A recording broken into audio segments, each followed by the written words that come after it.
Antonio starts right now. Good morning to you. It is Thursday. It is December 7th. Don't be shy. Raise your hand if you did not want to get out of bed or you are still in bed this morning. Almost everybody in this part of the state. Yes, almost everybody. Everybody here in the studio. Mike, at the last minute, I mean, were you okay getting up this morning? Just kind of, it's relative to when the alarm goes off at 2, so they have to do what I have to do, so.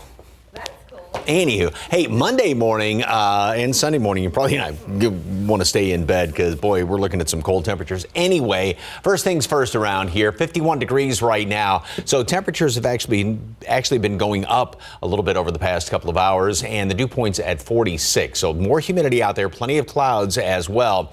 And we are going to make it up into the low 70s again today, like the past few days. Well, yesterday we stayed right at 69, but up there above normal readings, but a whole lot more in the way of clouds today. The aquifer yesterday went up 1/10 of a foot, and the allergens mold is on the low side. So take a look at the satellite picture right now, and you can see that we have that flow still coming in here out of the southwest, and that's what's keeping these clouds around. Yeah, some sunshine thrown on in today, but basically just cloudy skies out there. 51 here in town, 41 Comfort, 54 over there at Port SA. So instead of 30s and 40s like the past few mornings, I mean, still jacket weather, but it's nowhere near as chilly as what it has been. So cloudy, watch out for a patch of fog. There's nothing showing up as of right now, but just kind of keep that in mind as this humidity continues to try and work its way back on in here. This is really the start of the return of the humidity. Today, again, mostly cloudy, warm, and more humid by this afternoon, especially overnight. I think we have more fog tomorrow. I think a better chance of fog tomorrow as well. Very warm and humid, mid and even some upper 70s tomorrow. Then the front does come through on Saturday. It looks like it's kind of delayed a couple of hours. Instead of in the morning, it's going to be noon or just after noon. Still may touch off a shower. I highly doubt that. But since it is delayed a couple of hours, that's going to allow us a little bit more heating. So we make it up into low Saturdays. However, behind that, windy and then cooler, cold Sunday morning and staying chilly throughout the day and really cold on Monday morning. Those details coming up in just a couple of minutes. Traffic Authority, RJ Marquez is the man behind the wheel this morning. Buckle up, sir. Yeah, good morning, guys. And you know what? Maybe some of our drivers staying in a little bit today because there's not been much going on overnight, and that is good news right now for our drivers if you are headed out right now across the city of San Antonio. As we take one quick look here at TransGuide traffic cameras, 410 Jackson Caller, traffic move along soon. Look, no one here, 410 Ingram North. That's good news there for our drivers in that area. So if you need to head out right now might be the best time to do that. We got a lot of green on our screen right now. We do have some, our maps indicating some delays over here for our traffic going westbound on 90 going to Castroville, but I checked the TransGuide traffic cameras a little while ago. Doesn't appear to be any major incidents over there or delays at the moment. It's something I'll continue to kind of keep an eye on. One thing I did want to let people know about, drivers on the east side, there has been some ongoing road work here, 1604 at Schuworth Road. So this is on the east side, and we were told that there was a large pothole here that crews have been trying to take care of over the past 24 hours. So it's something that hopefully they can patch up and get ready to go as we move on the rest of our Thursday. One more quick look at TransGuide 35. Loop 410, traffic moving pretty good in that area. I-35 at Cesar Chavez in the downtown area. Traffic moving along pretty smooth. Mark and Stephanie, back to you guys. Thank you, RJ. This morning, we have learned that the San Antonio suspect connected to Tuesday's shooting spree in Austin had a misdemeanor warrant for his arrest here in Bexar County. Bexar County investigators say family members explained that Shane James Jr. had mental health problems. He was arrested by the Bexar County Sheriff's Office in January 2022 for 3 misdemeanor assaults that include his parents and siblings. Now, on March 7th, James was released from jail with relaxed conditions to his bond, which allowed him to return to his parents' home on Port Royal. The next day, investigators say James cut off his ankle monitor. James had 3 misdemeanor warrants out for his arrest, and deputies made contact with James in August when they answered a mental health call, but left the home without arresting him. They were making every effort to avoid a violent confrontation with what they could tell was an unarmed man in the nude. That is a no-win situation for them. On Wednesday, investigators also say they discovered James had a domestic violent complaint filed against him while he was in the Army. It's now been 13 years since Pauline Diaz disappeared without a trace after leaving her job at the HEB on Southeast Military Drive and Goliad. Now, as Erica Hernandez reports, her family continues to search for answers. Today is the 13th anniversary of the disappearance of Pauline Diaz. This is a case we've covered extensively over the past 13 years, even on Texas Crime Stories. So I want to give you a quick recap of the case. Back on December 7, 2010, around 2 o'clock in the afternoon, Diaz was seen on surveillance video walking out of the HEB on Southeast Military Drive and Goliad. Later, her truck was found on Highway 181 and FM 320 just down the street from her estranged husband's house, whose name was Pete Ruiz.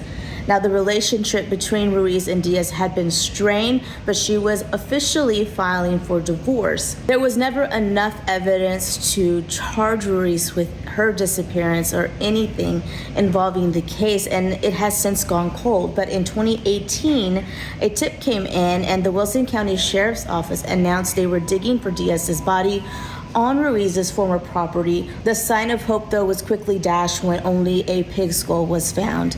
But then in 2021, another tip came in, this time in Bexar County.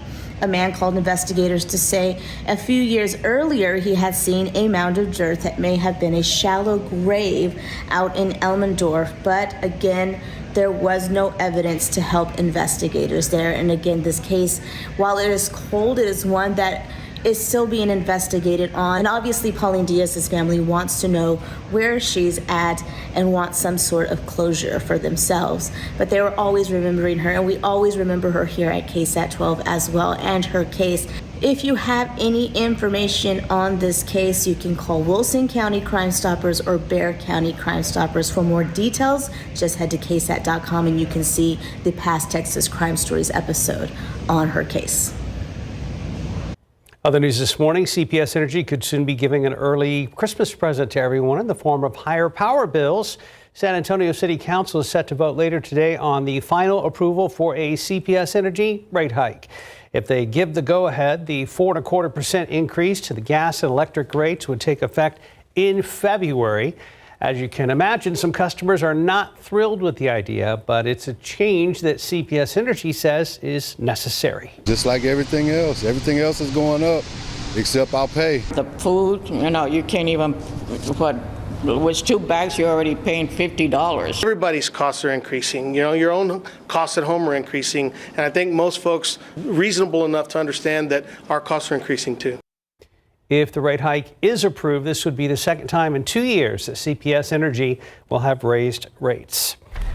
This morning, 3 people are dead, another one injured after gunfire erupted at the University of Nevada, Las Vegas campus. As CNN's John Lawrence reports, authorities say the suspect, who is also dead, was a former college professor. A flurry of emotions hovering over the University of Nevada, Las Vegas, after a gunman opened fire on campus Wednesday. You see all these school shooting stuff always, and I'm like, I kind of knew it was going to happen to me one day, but it's weird to have it real. It's scary, and it's real, and it needs to be taken seriously. The suspect, who was pronounced dead at the scene, is a 67-year-old career college professor, according to a law enforcement source.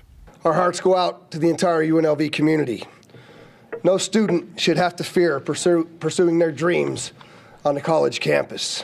This marks the 80th school shooting in the U.S. this year, according to CNN analysis, and it comes more than 24 hours after a deadly gun rampage in the Austin-San Antonio area.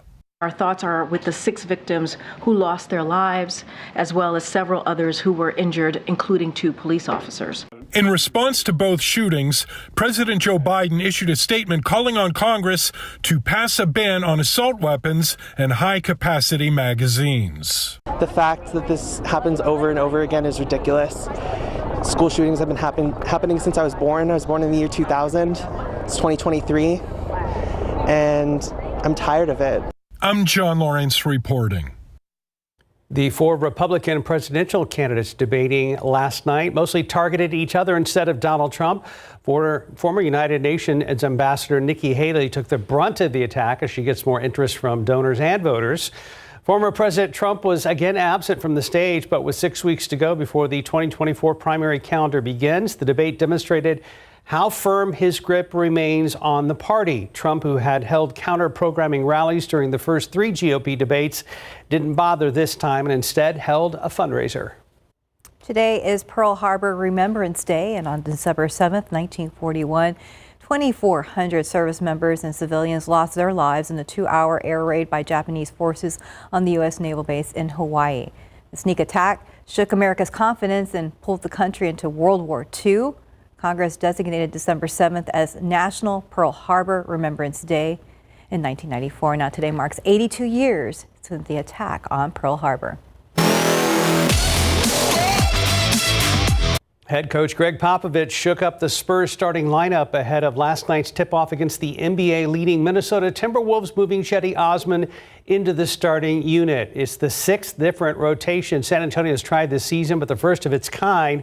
Early first, Spurs forced the turnover. Devin Vassell on the fast break and finishes with a two-handed jam. There it is. The game went back and forth until the end, tied at 73. Zach Collins throws a lob to Victor Wembanyama. Wemby puts it down. T-Wolves finally broke away late in the third thanks to their French big man, Rudy Gobert. Gobert had 16 points, 20 rebounds. Minnesota forced the Spurs into a lot of bad shots, and it eventually caught up to them. San Antonio falls 102-94. Vassell had a game-high 22 points. Wemby finished with a double-double, 12 points, 10 rebounds, and Osman had 6 assists. San Antonio is now on a 15-game losing streak. That is 1 loss away from tying the franchise record. Next, San Antonio hosts the Chicago Bulls tomorrow.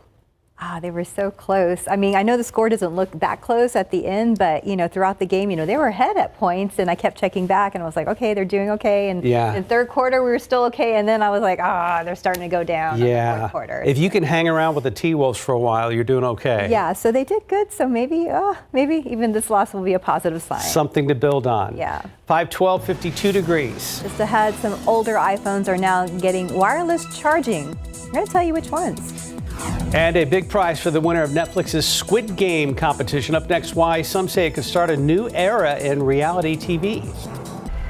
And when you walk outside this morning, it's still going to be a little chilly. We're at 52 degrees, but not as cold as it has been these other mornings this week. We're going to be checking in with Mike to see what we can expect this coming weekend soon. Welcome back. It's 5:15. Netflix has aired the final episode of Squid Game, The Challenge, revealing the winner of the $4 million prize. ABC's Trevor Alt has the details in today's GMA First Look. In this morning's GMA First Look, the Netflix phenomenon Squid Game The Challenge, doling out an eye-popping $4.56 million prize overnight during its finale.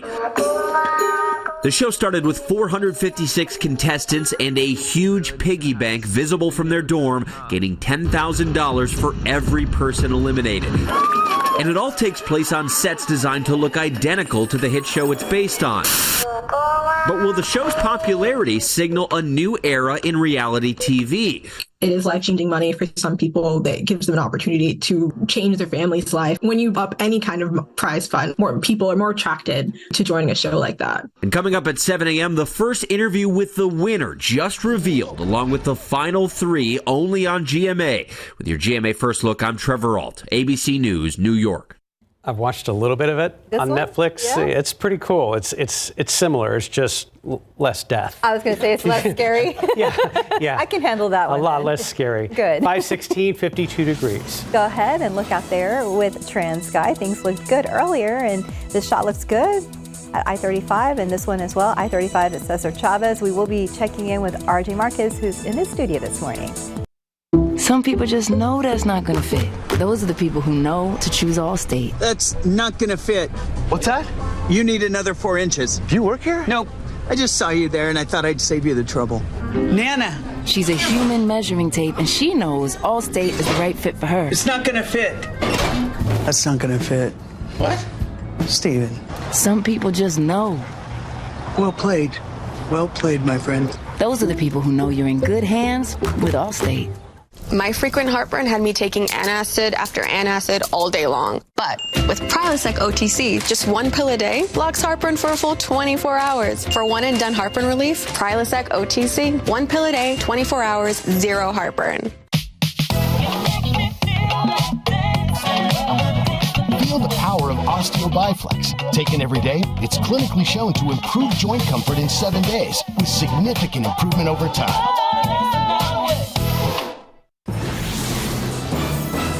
Welcome back. 5:20, 52 degrees, and RJ is with the morning fam this morning. Yeah, always a great time to be hanging out with you guys, especially on a day like today where traffic is moving pretty good out there right now. So that's some good news for our drivers headed out right now in the city of San Antonio. Yep, yeah, I do hear that, guys. Yeah, put it on my microphone right now as we take a look at our TransGuide traffic cameras behind us. Let's take a look at those maps real quick. Here we go. All right. Thanks, Mark, for the assist there. All right, so we do have some road work that's taking place there on the far east side. This taking place there in the eastbound lanes of 1604 at Schuworth Road. And we were told earlier that there were some pothole problems for our drivers in that area there. Crews have been working on this over the past 24 hours, so something that we definitely need to keep in mind. But again, not causing any major delays right now for our drivers out there on the far east side. As we take a look at some inbound traffic times, oh, actually, these are outbound, excuse me. And one thing to notice here, I was looking at the maps earlier. People headed out from San Antonio to Castroville. Right now, there's a little bit of a delay there. 35 minutes if you are headed out. The other one I was looking at here, headed out from downtown to Lavernia, we're looking at 27 minutes right now. So if you have to head out to any one of these surrounding areas, the San Antonio area, just keep this in mind. For some reason, Castroville, that one's the one that's kind of been a little bit of a delay right now. We'll continue to follow the very latest out there and see what's going on there at US 90. One quick look at TransGuide here, 90 at Couples, traffic moving along pretty good in our area there. 281 and Nakoma, you can see we have pretty smooth sailing out there right now. Speaking of outside, Mike, how are things looking right now? A lot of clouds out there, and we started to see a few more clouds move in here yesterday. Great picture, and a lot of folks took this picture, and just the way the clouds kind of set up, it looks like like a giant eye sort of looking at you. When I first saw this, I thought of, and you'll appreciate this, Mark, the giant red storm on the planet Jupiter. I don't know why it looked like that with the way that was forming up, but a really, really neat picture out there. Thank you very much for that one. And as you can see off in the distance, we do have plenty of clouds. This is over there at 410 area. The dew point temperatures, the measure moisture in the atmosphere, this is how you figure out relative humidity, have gone up slightly from yesterday here in town, down a little bit in New Braunfels, but much more humid compared to yesterday up there in parts of the hill country, and especially with some of that extra humidity up there. That's why we're kind of on the lookout for some fog up primarily in the hill country, but nothing is showing up as of yet. More on that in a moment. First of all, back to the dew points, and the relative humidity is going to continue to go up as more moisture continues to pump on in here from the Gulf of Mexico, and that's going to be the situation throughout the day today, overnight, and tomorrow morning. So tomorrow morning, you're going to notice it. I mean, you notice it a little bit more this morning, sort of that dampish cool out there. But yeah, really notice it tomorrow. And I think we have another chance for some fog tomorrow. And then it stays humid throughout the day. Dew points above 60, yeah, you'll feel it. So that combined with temperatures that are going to be in the mid and even upper 70s tomorrow, it's not going to feel like December, but it will by Saturday afternoon. First of all, today, temperatures, we've gone up actually a few degrees with this cloud that's moved on in here and the flow from the southeast. And so we're up into the 50s. We stay pretty steady for the next few hours. Make it up to 66, normal high at noon, top off at 71 later on today. A little bit of sunshine then thrown on in here. Satellite picture. Yeah, plenty of clouds hanging around. And like I said, they're going to be sticking around throughout most of the day. All right. Humid today, or getting more humid tomorrow, and early on Saturday. Then the front moves through. Timing of it is going to be now pushed back a couple of hours. It had looked like it was going to be early on Saturday. Now it's looking like it's going to be noon or just after that. Here's one of the computer models. Plenty of clouds around here. Still a couple of showers, but again, the majority of those are going to be way off there to the northeast. So there may be one or two of these as the front moves through late morning, early afternoon. Then we're going to be clearing out. Windy in behind that. Also much colder. Now, with the slight delay, that's going to allow us to get up into the low 70s on Saturday. Humidity is going to be dropping off, winds pick up. Then once the sun goes down, it cools off quickly.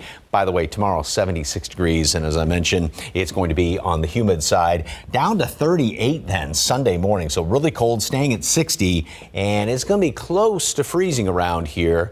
That's here in town, definitely in the hill country by Monday morning. So pretty cold chunk of air is coming in here.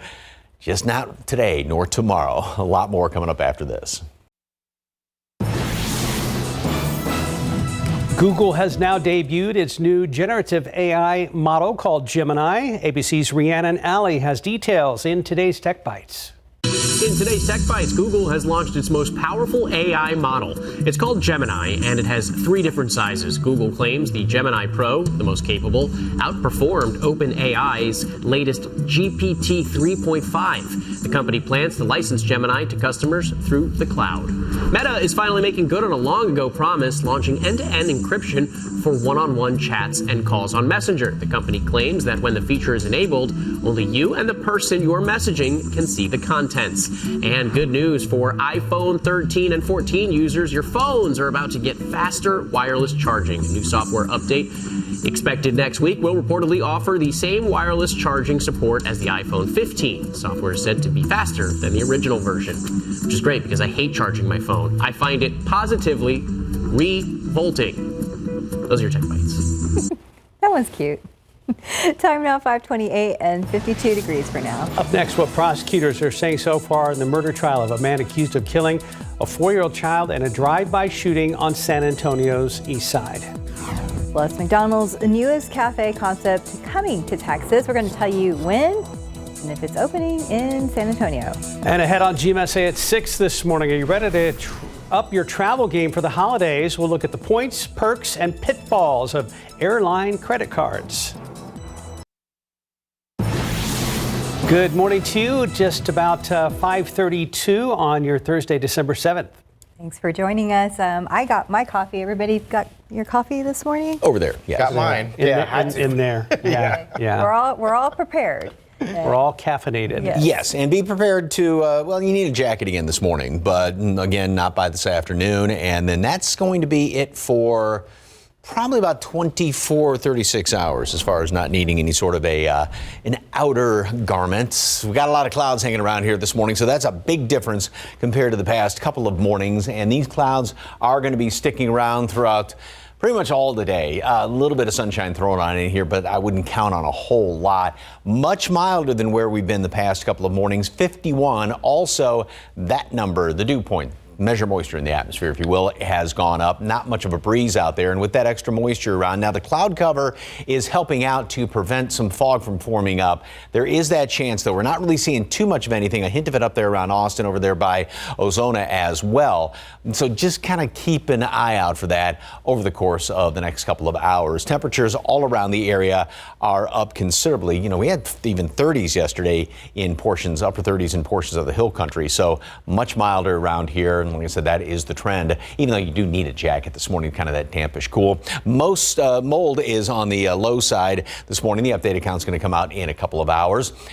Like I said, plenty of clouds all day long, and temperatures about the same as yesterday. 66 normal high temperature at noon. Yesterday we did hold at 69, but we will make it up to 71 later on today. So still 5 degrees on average around the area above normal. Lots of clouds hanging around here tonight as well, and the humidity, which there's a little bit more of it this morning, is going to continue to go up over the course of the next 48 hours, basically, in through Saturday. Then that front's moving on through. Difference in the timing on when it comes through. We'll talk about that.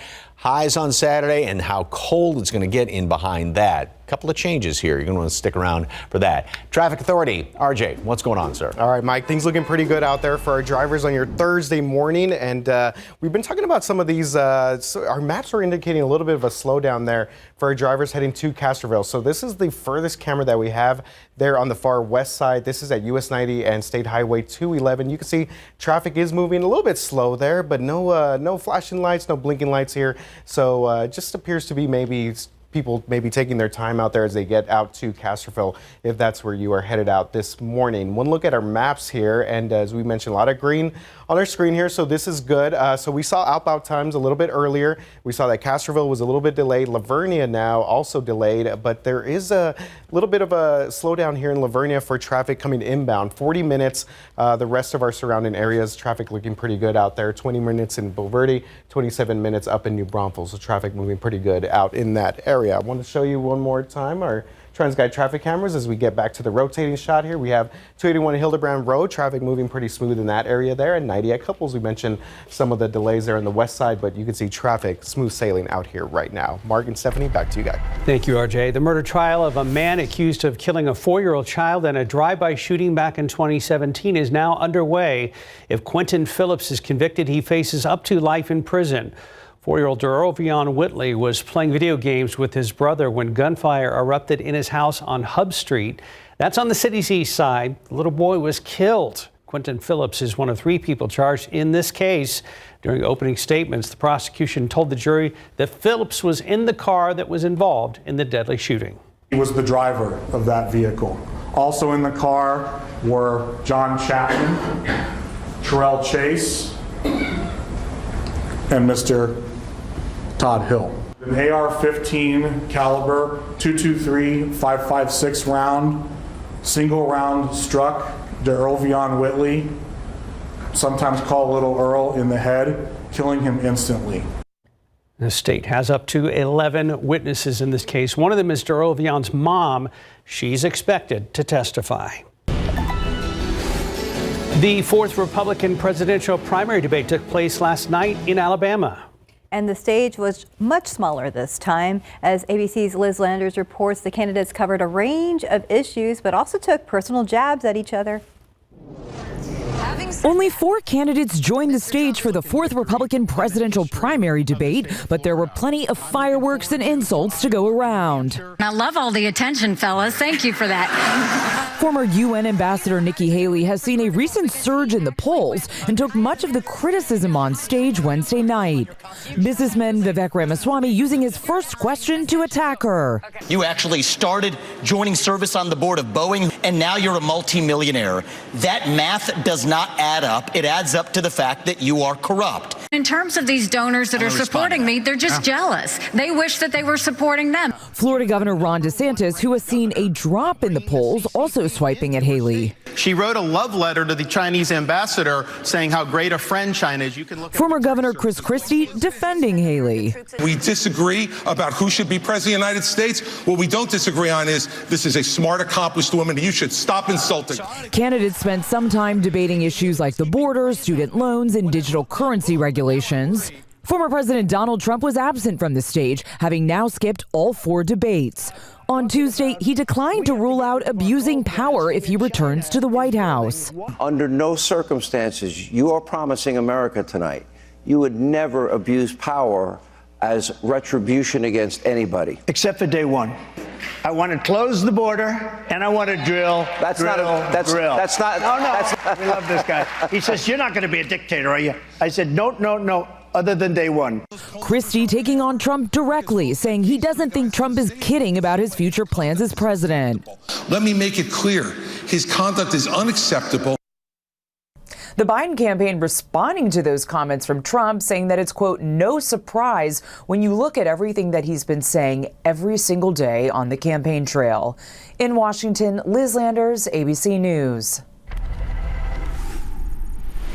The Federal Trade Commission is urging a U.S. appeals court to block Microsoft's recent $69 billion purchase of video game publisher Activision Blizzard. Now, the FTC believes a lower court judge was too deferential to Microsoft's promises about the future of the game Call of Duty when she allowed the deal to close this year. The district judge ruled in July that 11th hour contracts Microsoft signed with gaming companies concerning Call of Duty will resolve anti-competitive concerns related to the Microsoft Activision deal. An attorney for Microsoft said Wednesday that the judge's July ruling made clear factual findings that the world will be better with a merger than without. Listen to this, an unusual sentence for a woman who threw a bowl of hot food in the face of a Chipotle worker in the state of Ohio. The 39-year-old pleaded guilty to misdemeanor assault and was sentenced last week. In addition to a month in jail, Rosemary Haynes' sentence includes working a fast food job for 2 months. The judge gave her the choice of a 90-day jail sentence or a 30-day sentence with 60 days working at a fast food restaurant. She chose the lighter jail sentence and walking in her victim's shoes. The court needs to approve the job, and she'll need to work 20 hours a week. She also got slapped with a $250 fine and 2 years of probation. Time now, 5:40 and 52 degrees for now. Well, speaking of fast food, McDonald's testing out a new cafe concept called, is it Cosmix?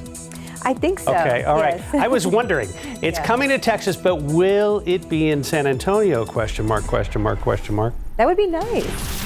I would approve of that. It's pretty cool. Looking out there with live cam, cool outside as well. Grab your sweater and grab a warm cup of hot coffee. Welcome back. It is 5:43 in your morning consumer headlines. The rich keep getting richer. Well, that's according to Federal Reserve statistics through the first half of the year. The top 1% of American earners now control more wealth than the nation's entire middle class. That amounts to about $38.7 trillion split among America's wealthiest. Well, that includes billionaires Jeff Bezos and Elon Musk, but also many multimillionaires who are low profile. However, the data doesn't necessarily mean everyone else is getting poor. It just shows that rich people are increasing their wealth faster. McDonald's is testing out a new cafe concept aiming to rival Starbucks. McDonald's CEO shed more light on the long-awaited Cosmix Cafe idea during an investor event yesterday. Like Starbucks, Cosmix will focus on cold, sweet beverages that can be modified to taste. While McDonald's already has its McCafe menu at its existing locations, the chain's CEO said it can't just add a bunch of new drinks to its regular menus. So far, there's just one location opening in Illinois later this week. According to the Wall Street Journal, at least 9 additional Cosmic test locations are planned for Dallas, Fort Worth, and San Antonio by the end of next year. Cosmix is named after a space alien character that McDonald's introduced back in the 1980s. Maybe that's where I'm thinking of this name. It's back in the rusty cobwebs of... From the little character. Yes. Yeah, that would be super cool here in San Antonio. Well, we'll keep you posted as we learn more. 5:45, 52 degrees. And coming up next, we are visiting with the Animal Defense League, and this precious pet needs a new home for the holidays. Well, Felicia is here, and what's interesting is this little kitty cat was a little kind of iffy at first, and now really settled down. Yeah, he's warming up. Yeah, beautiful green eyes, and oh my gosh, this fur is literally like silk. This is the softest little kitty cat. I know, he's so adorable, and he's very stocky. I know you can't really tell right now the way I'm holding him, but he's a stocky little boy. He is 3 months old. He was transferred from Animal Care Services, our city shelter, and he is now officially available for adoption. So if anyone is looking for a kitty, I think he would be fantastic. Can you imagine him with a little red bow right there? But remember, when it comes to Christmas, they're not gifts, they're lifelong commitments. But definitely. You're awfully cute with those green eyes. What y'all got going on? Well, we have our Second Chances fundraising campaign going on right now. And, you know, this is end of year giving. So if anyone is able to support all of our pets and services that we're able to offer all of these amazing babies, please visit adltexas.org. You can read all about the pets that we've helped this year and just find out more about our organization and how you can help, whether it's volunteering, fostering, adopting, of course, or donating. Anything would be amazing. We truly appreciate all of the support. And don't forget to, along with all of that, the Amazon wish list, a couple of clicks goes right to them. Exactly. Nice you don't even have to make the trip. Yeah. Don't even have to wrap a gift to put it underneath the tree. So, well, if you'd like more information about all the ways that you can help out the Animal Defense League, or this, what was his name again? This is Cobbler. Cobbler. Yeah. Oh, great name. Let me there in Nacogdoches, Paul Jolly Center across from the zoo, adltexas.org. Thank you, dear. Thank you. Love that there. It's the green eyes for me too. Cobbler there. Let's get a Cobbler a good home here. All right, guys, taking one look here at TransGuide traffic cameras, you can see that we've been actually having good traffic here for most of our Thursday morning. That's good news. You can see that traffic is moving along pretty well across most of the city. US 90, 211, we mentioned some of the delays there out there in Castroville, but you can see traffic is moving pretty smooth there. It's my favorite shot there, 37 at the Alamo Dome, the Tower of the Americas. A lot of green on our screen here, so that's good. One thing to let you know about, there was some overnight pothole work. There was a large pothole in this area right here on the far east side, a little bit south of I-10 at 1604 eastbound and Sherworth Road. Not causing any major delays, though. And talked to TransGuide before we went on this morning. They said that that's something that they've been working on over the past 24 hours or so. One quick look at gas prices here. Gas prices actually ticked up a little bit. $2.66 right now is the average here in Bexar County for regular unleaded gas. Compared to the rest of the country, things looking pretty good here. A little bit closer to the rest of the state here. But again, $2.66 right now if you were headed out there. So one more quick look at TransGuide. You see that as we've been talking about, no major incidents. That's good. And that gave me some time, Mike. I know you researched a little bit the origins of pothole. No. 15th, 16th century potters apparently used the clay that would come up from the chariots and all the other wagons to dig into these roads, and that's how they became potholes. And then I saw one that also said that it was a word, pot, meaning a large hole. A large so hole, probably, yes, yeah. Potters. Yeah. Wow. Interesting. Holes, yes. Okay. I never knew that. The things we talk about in our morning meetings. So. The things we learned, yes. And they're all just now going to give me the evil eye since I brought that up this morning. So, but look at what we've learned now. You're going to store that away in a little file there. Yes. All right. Love this picture. What is it about windmills out there? It's so kind of tranquil and peaceful looking. So thank you very much. Great shot right there. All right. This picture over there, 10 at 410. A lot of clouds in the background, and we keep a lot of clouds around throughout the day. Temperatures have actually gone up a couple of degrees from earlier this morning. And that's going to be the case throughout the rest of today. Maybe a little bit of sunshine thrown on in here and there, but basically just a lot of those mid and high clouds hanging around here. We will top off at 71 later on. Now, jump ahead to the weekend, and this is when the front moves on through here on Saturday. It's sort of delayed just a little bit. Now, this model and the other long-range model do have this moving through instead of early in the morning. It's going to be noon or just early afternoon. Still, models want to touch off maybe one or two little sprinkly showers around here. We'd be on the tail end of it. And again, kind of broad brush painted in here with the opportunity for rain. But most of that, once again, will still be off to the north and to the northeast. Any showers or even a storm way out there. But again, just a few little light showers around here. Then we're going to be clearing out. Winds are shifting around out of the north, and that's going to pull down some definitely colder air around here.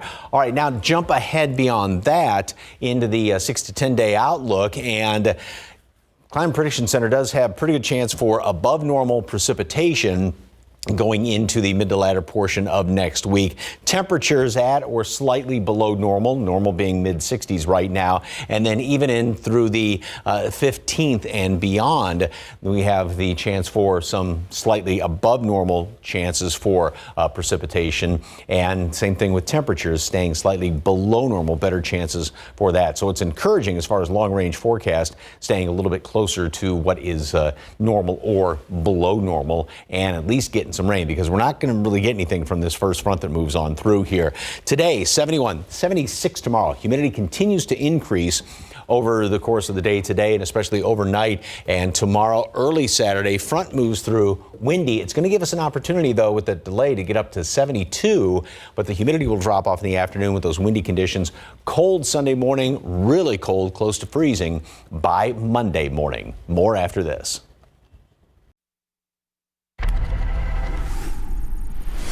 Good morning. Coming up here on GMA, we are live from Las Vegas with the latest on the story that we are all following, that deadly shooting on a college campus that left at least 3 people killed.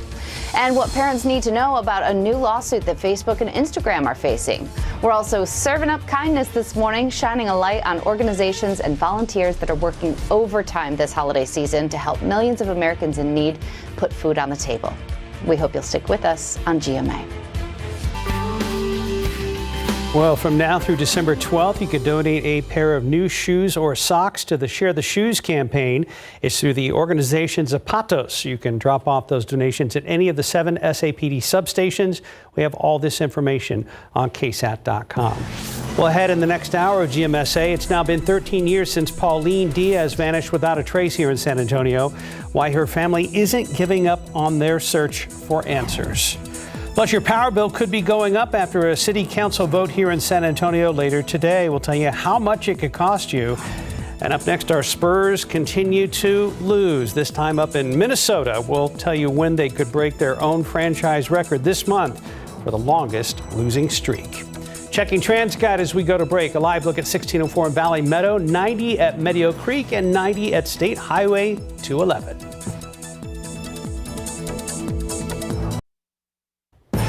Good morning. Let's look out there with live cam. We're starting in the 50s. Still cool outside, but not as cold as it has been. And looking forward to another beautiful day. Live from KSAT 12. Good morning, San Antonio starts right now. Hi there. Good morning. It is 6 o'clock on your Thursday, December 7th. Thanks for joining us. We hope you had a good week so far. I am not taking this nice weather for granted at all. Very nice. It is fantastic. I wish we could have family and friends in town now for the holidays, since the weather is just so nice. A little bit on the warm side in the afternoons, though, because, you know, the past few days is a jacket, and then you don't need it in the afternoon. If you want to have a sweatshirt in the morning, you don't need it. Now, this morning, kind of that dampish cool, a little more humidity out there, not as cold as what we have been the past couple of days. Plenty of clouds hanging around here right now. As you can see in this picture, it actually froze a little bit over there at 10 at 410, but yeah, there are plenty of clouds. And then no fog is showing up as of right now. There's that chance for it because the humidity continues to come back into the picture. So just be on the lookout for that, especially out to the west. 53 right now. So we've continued to go up a few degrees in the past few hours, and more 50s than 40s actually on the map. And just, you know, think about this, compare this to what it was at this time even yesterday when we had some 30s and 40s on the map. Mold is on the low side. The updated count comes out about 7:30 or so this morning. So temperatures low 50s this morning, staying steady. Lots of clouds out there. There may be a peak or two of sunshine. I wouldn't count on a heck of a lot of it, though. 66 degrees today at noon. That's the normal high temperature. Then we're going to top off at 71 later on today. Humidity continues to go up today, overnight, and tomorrow, even milder tomorrow. Have some fog around the area, or the chance for it, and then getting up into the mid to some folks even upper 70s tomorrow. A lot of humidity, and that carries over into Saturday. Then the front comes through. Timing has changed a little bit. We'll talk about that, and then how cold we can get in behind that front to start off next week. Details in just a couple of minutes. Traffic Authority, RJ Marquez. What's going on, sir? All right, Mike, some good news for drivers. No major incidents overnight, so we like to see that. Hopefully we keep our roadways moving pretty smooth here. Take you outside TransGuide, looking at 35 Southwest Military. Saw some emergency lights earlier, but it moved out of the way there. 37 at Houston. Traffic moving pretty good in this area as well. As we take a look at some inbound times, mentioned earlier, Castroville seeing kind of that normal sort of buildup that we're seeing for our drivers there on the far west side. Now we do have Lavernia, which is showing a little bit of a slowdown for drivers coming in. It appears to be a slowdown at Beck Road. So US 87 at Beck Road for our drivers out on the far east side, Lavernia. Just keep that in mind. One more quick look at TransGuide. Right now, 281 Loop 410, traffic moving pretty good in our area right there. And I did see something pop up on TxDOT right now about a stalled vehicle at 35 and I-10. I'll follow that, give you more updates as we continue to get them. Mark and Stephanie, back to you guys. Thank you, RJ. New this morning, San Antonio police looking for whoever shot an elderly man in a West Side neighborhood. This happened around 9 last night at the intersection of El Paso and Southwest 21st Street near Our Lady of the Lake University. Police said the man was working on a bicycle in the front of a home when a vehicle pulled up. Someone inside shot him and then drove off. The man was taken to University Hospital and is expected to be okay. Right now, SAPD has provided no information on the car or the shooter. San Antonio police and Crime Stoppers need your help to solve a double shooting that killed a man and a teenage boy. So take a look at your screen. So this is an image of the vehicle that officers believe the suspects were in. It is a gray colored sedan. They may have a couple of windows missing. And we first reported this shooting yesterday morning on GMSA just after midnight yesterday. 34-year-old Raymond Ancita and a teenage boy were killed on Potranco Road near South Ellison Drive on the west side of town. If you know anything that can help police, you are asked to call Crime Stoppers. That number is on your screen right now, 210-224-STOP. Topping your morning headlines, new details in that deadly shooting on the campus of UNLV. As ABC's Andrew Dimbert tells us, the suspect has been identified as a man in his 60s who applied for a job at that school. This morning, authorities credit the responding officers with saving countless lives when a gunman opened fire at the University of Nevada, Las Vegas, killing 3 people. If it hadn't been for the heroic actions of one of those police officers who responded, there could have been countless additional lives taken. Just before noon yesterday, the sheriff says students were gathering outside a building that houses UNLV's business school, playing games and eating food, when gunfire rang out inside the building. We heard a bunch of shots, and the second police got there, they went in and more shots fired. Local and campus police swarmed the scene, telling people to run, hide, fight. We're just going to hold up for a second.